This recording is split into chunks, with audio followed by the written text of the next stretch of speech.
Do'stlar, assalomu alaykum. EKG tahlillarini boshlaymiz.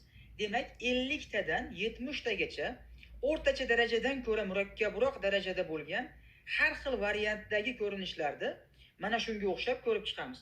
O'ylaymanki, EKG o'qish bo'yicha muammo qolmaydi. T tishga ahamiyat beramiz.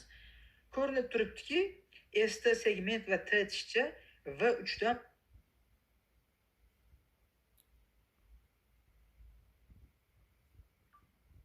blokadasida mana shunday holat yuz beradi. Demak, keskin chapga siljigan.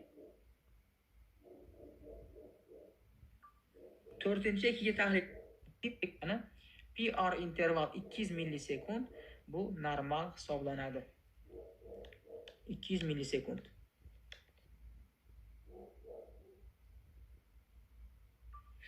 Oltinchi tahlil, demak, ritmga ahamiyat qaratamiz.